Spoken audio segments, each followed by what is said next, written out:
भक्तों, आप सभी को एक सुंदर सी प्राचीन कथा के बारे में बताऊंगी जो कि सत्य घटना पर आधारित है और जिसमें मैं आपको ये बताऊंगी कि संसार में मोर मोरनी की उत्पत्ति कैसे हुई। एक भक्त की बड़ी सुंदर सी दास्तान है जिसमें एक प्राचीन मंदिर महारानी का जिसमें कभी भी कोई पूजा नहीं किया करता था।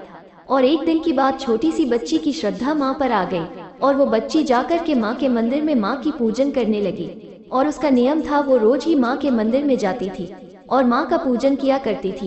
एक दिन की बात, जैसे जैसे वो लड़की बड़ी होती गई, माँ की कृपा उस बच्ची पर बढ़ती गई और एक लड़का उसी मंदिर के रास्ते से गुजर रहा था और उसने विचार किया, चलो क्यों ना मैं भी माँ के दर्शन कर लूं। और दर्शन करने की इच्छा से जब वो लड़का माँ के मंदिर में पहुंचा, कदम तो माँ के मंदिर में ही पड़ा और उस लड़की जो माँ के मंदिर में बैठी हुई थी, नजर उस लड़की पर जैसे ही गई, वो लड़का एकटक उस लड़की को देखता ही रह गया। वो लड़की इतनी सुंदर थी, ऐसा लगता था मानो आसमान से उतरकर कोई परी जमीन पर आई थी। उस लड़की को देखकर वो लड़का अपना सुध-बुध खो बैठा और माँ से कहने लगा, माँ ये कैसा चमत्कार है, अगर ये सत्य है तो मैं तेरे दरबार में तभी आऊंगा जब मेरी मुराद तू पूरी कर देगी और जिस दिन इस लड़की से मेरी शादी हो जाएगी तभी मैं तेरे दरबार में आऊंगा। और वो लड़का माँ से कहने लगा, आइए सुनिएगा इसे सत्य घटना के माध्यम से। सुंदर सा रूप प्यारा, मीठी मीठी बातें, सुंदर सा रूप प्यारा, मीठी मीठी बातें, मीठी मीठी बातें हैं। बातों से झलकता प्यार कुदरत का करिश्मा है या कोई देवी का अवतार कुदरत का करिश्मा है या कोई देवी का अवतार। और वो लड़का माँ से कहने लगा, माँ अब मैं तेरे दरबार तो आऊंगा, लेकिन उस दिन जिस दिन ये लड़की मेरी पत्नी बन जाएगी उस दिन मैं जोड़ी के साथ तेरे दरबार में आऊंगा। है आदि भवानी मेरी प्यास बुझा दे, मेरा इस लड़की से ब्याह करा दे। है आदि भवानी मेरी प्यास बुझा दे, मेरा इस लड़की से माँ ब्याह करा दे। जब दुल्हन बना के लाऊंगा तब तेरे दर पे आऊंगा और तेरे दर पे आके मैं माँ अपना शीश चढ़ाऊंगा। तेरे मंदिर में मैं आओ, सर अपना तुझे चढ़ाओ, तेरे मंदिर में मैं आओ, मैं अपना वचन निभाओ। देवी मैया तू मुझ पर ममता में ही, तू मुझ पर कर इतना उपकार, कुदरत का करिश्मा है या कोई देवी का अवतार कुदरत का करिश्मा है या कोई देवी का अवतार। जब उस लड़के ने माँ से ये वरदान मांगा, वो लड़का इतना कह कर केवल से चला जाता है और मैया की इतनी कृपा थी उस बच्चे पर, माँ ने उस बच्चे की इच्छा को पूरा किया और माँ ने अपनी महिमा से उस बच्चे की परीक्षा को पूरा किया। कुछ ही समय के बाद माँ की महिमा से, माँ की शक्ति से, माँ की भक्ति से उस लड़के की उस लड़की के साथ शादी हो गई। लेकिन शादी तो हो गई और दुल्हन घर में पहुँच गई और वो लड़का भूल बैठा कि मैंने तो सर चाहने का वादा किया था।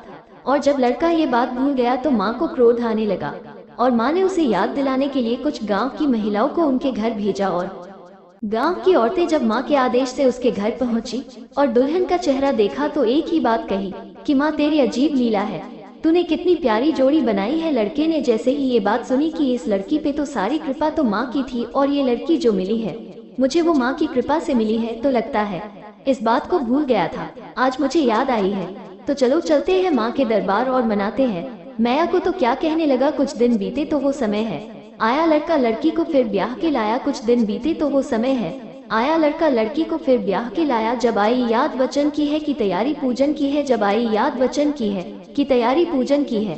संग लेकर अपनी बाला और साथ में छोटा साला, संग लेकर अपनी बाला और साथ में छोटा साला, और देखिए साथ में अपने छोटे साले को लेकर के और अपनी पत्नी को साथ में लेकर के मंदिर के पास पहुंचा तो उसकी पत्नी बाहर खड़ी नजारा देख रही थी। तो लड़का बोले कि मैं मंदिर तो जा रहा हूँ, लेकिन जो मैं करने जा रहा हूँ इन दोनों के साथ कर कैसे पाऊंगा। और माँ से क्या बोले, माँ तीनों प्राणी जा पहुँचे, तीनों प्राणी जा पहुँचे। इस मैया के दरबार कुदरत का करिश्मा है या कोई देवी का अवतार। इतना कहकर वो लड़का माँ के मंदिर में प्रवेश करता है और जाकर के सबसे पहले माँ का पूजन किया और पूजन करने के बाद मैया की तलवार निकाली और अपना सर धड़ से अलग कर दिया। बहुत देर हो गई और मंदिर से कोई आहट नहीं आई तो लड़की कहने लगी, भैया जरा मंदिर में जाकर के देखो तो जीजा जी अभी तक क्यों नहीं लौटे। और साला मंदिर में प्रवेश करता है तो देखता है एक तरफ जीजा का सर पड़ा है, एक तरफ धड़ पड़ा है। घबराकर और घबरा कर के कहने लगा कि माँ मैं अपनी बहन को कैसे मुंह दिखाऊंगा, क्या कहूँगा मैं अपनी बहन से। और सोच रहा है, क्या सोच रहा है। कुछ देर हुई तो हृदय अकुलाया, मंदिर के अंदर फिर साला आया। कुछ देर हुई तो हृदय अकुलाया, मंदिर के अंदर फिर साला आया। साले को हुई है चिंता बड़ी, जीजा की देखी लाश पड़ी। साले को हुई है चिंता बड़ी, जीजा की देखी लाश पड़ी। कैसे समझाओ मन को क्या उत्तर दूंगा, बहन को कैसे समझाओ मन को क्या उत्तर दूंगा। बहन को त्रिशूल भवानी का लेकर, त्रिशूल भवानी का लेकर अपना सर दिया उतार। कुदरत का करिश्मा है या कोई देवी का अवतार, कुदरत का करिश्मा है या कोई देवी का अवतार। बहुत समय बीत गया और जब भाई भी नहीं लौटा, पति भी, तो सोचने लगी माँ आपके मंदिर से कोई लौट क्यों नहीं रहा है।